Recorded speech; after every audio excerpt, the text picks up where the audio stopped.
po dito sa News 5, everywhere mga kababayan, sa Facebook, eto daw. Hindi kami babaklas. Iginiit ng mga taga-suporta ni Vice President Sara Duterte or VP Sara Duterte na hindi sila aalis sa EDSA Shrine kahit na bumabarikada na ang higit 5 truck ng mga pulis sa kanilang kinaroroonan. Patuloy rin ang dating ng mga pagkain at tubig sa anilay mula sa donasyon ng kapwa supporter. Akala ko ba hindi tumatanggap ng donation? Mga kababayan, diba? Maliwanag naman sila, sabi nila hindi daw sila tumatanggap ng donation. Ano yung mga pagkain na dumadagsa galing sa donasyon ng mga supporter nitong si Digong? Diba? So ngayon sabi pa dito, simula alas 10 ng umaga ay itinigil ang programa ng mga Duterte supporter dahil nakakaabala na raw sa misa ng Shrine of Mary Queen of Peace. Yan po yung sabi dyan mga kababayan. So ngayon, bakit nga ba hindi umaalis? Ito yung malaking katanungan dyan Bakit nga ba hindi umaalis mga kababayan? Etong mga taga-suporta nitong si Digong dyan po sa EDSA. Bakit nga ba nananatili sila mga kababayan dyan po sa EDSA? So ngayon mga kababayan na ito, pakinggan po natin at panoorin po natin etong nakita muna natin na video na kung saan mga kababayan matindi to. Talagang lantarang-lantaran yung abutan ng 500 pesos. Sasabihin ng iba, wala daw binabayad. Hindi naman daw sila mga bayaran kasi wala naman daw involved na pera. Ano to mga kababayan? Eto, panoorin muna natin to. Tingnan nyo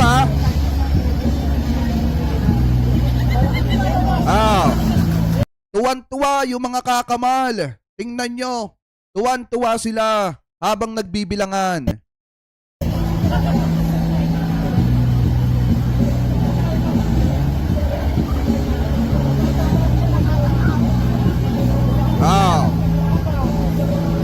Yan,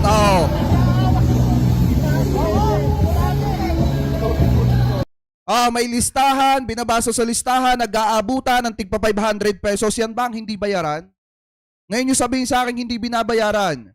Yung mga taga-suporta na pumupunta dyan sa rally sa EDSA, mga kababayan. Yung mga nagrarally dyan sa EDSA. Eto, may video na nagkakaroon ng bigayan ng 500 pesos. Baka magtaka pa kayo kung 200 lang yung nakakarating sa inyo. Hanapin nyo itong mga nag-aabutang ito. Kasi eto, tingnan nyo, 500 pesos mga kababayan. Tapos sasabihin ng iba, hindi sila bayaran, walang bayaran na nangyayari. Ayan na nga Diba? Ipagpatuloy pa natin.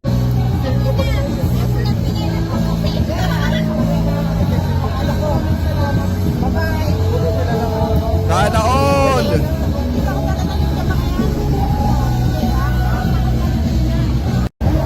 Uwian na! Uwian na, nagkabigayan na!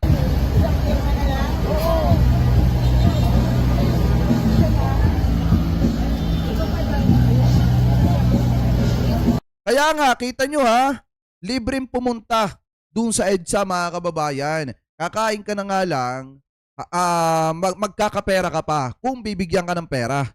Ano po mga kababayan? Kasi nga, hindi nga daw tumatanggap ng donasyon, pero marami daw pagkain galing sa donasyon. So ano yun mga kababayan? Ginagawa lang uto-uto yung mga tao mga kababayan nitong mga taga-suporta nitong si Digong.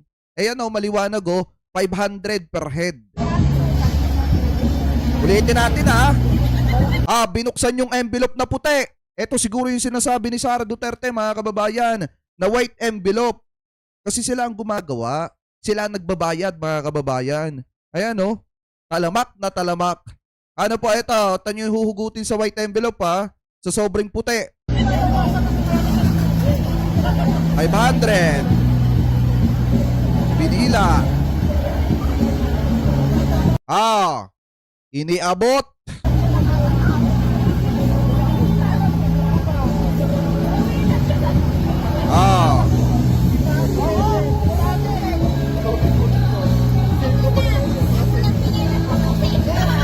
Tapos sasabihin, walang bayarang nangyayari. Napakaliwanag pa. Ngayon mga kababayan, paano nga ba natin nasasabi na yung mga tao dito, lalo na yung mga influencer na pumupunta sa rally nitong mga DDZ para patalsikin itong si PBBM ay binabayaran yung iba. Kasi yung iba naman dyan, mga makamarcos talaga.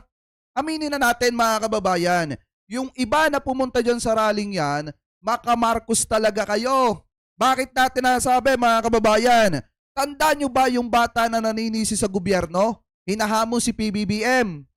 Alam natin mga kababayan, kapag ka ang puso ng isang tao, hindi talaga bukal yung pagsuporta at pagsama sa mga pag-aaklas at pagraraling yan. Alam natin pagkabayad at napipilitan lang. Bakit mga kababayan?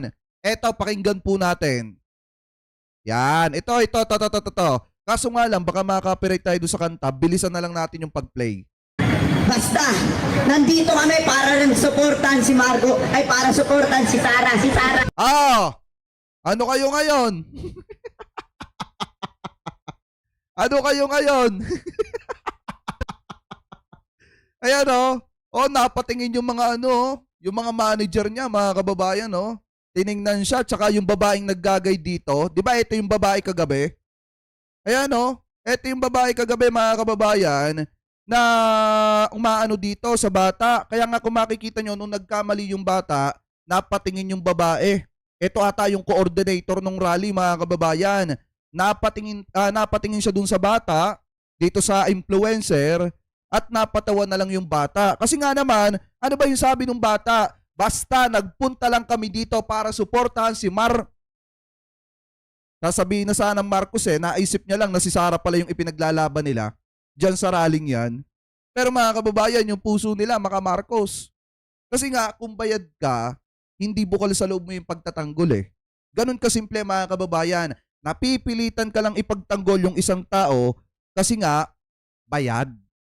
Influencer ka natural, gagampanan mo yung trabaho mo. Trabaho yan Diba? Ipagpatuloy pa natin.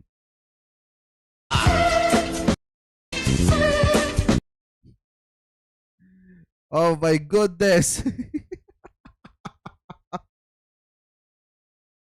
Ulitin natin Wait lang. Ulitin natin. Yan. Ito.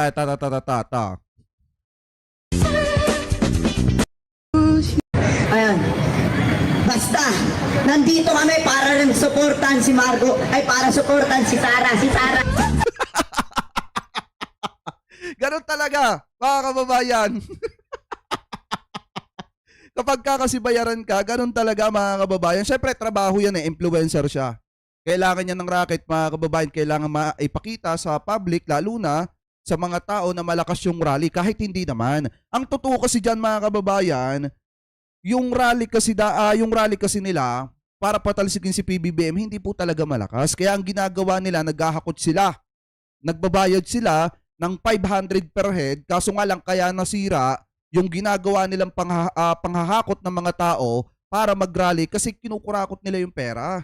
Ibinubulsa nila yung 300 pesos at 200 pesos lang yung ibinibigay do sa mga tao. At eto naman mga kababayan, kung matatandaan nyo, alam ko namang kilala nyo ito. Kasi nung pandemic, nung kainita ng issue ng mga vlogger, eto yung humahawak na makagago. Etong Etong lalaki may tattoo sa leeg, mga kababayan, yan yung humahawak, kinamakagago. So yan yung manager, mga kababayan, nitong batang ito. So ngayon, siguro tinanggap nila yung bayad, mga kababayan, para lang magpakita ng suporta dito kay Sara kahit hindi naman bukal yung pagsuporta nilang yon. So ngayon mga kababayan, maliwanag naman na yung kanilang rally nagkakaroon talaga ng bayaran. Kita nyo naman kung paano iabot yung 500 pesos yung mga 500 pesos galing dun sa puting sobre. At kita nyo naman mga kababayan na yung mga iniimbitahan ditong influencer, talagang hindi talaga solid na makasara yung mga yan. Yung mga yan ay nabayaran lang para mag-perform. At para magpakita ng suporta kay Sara.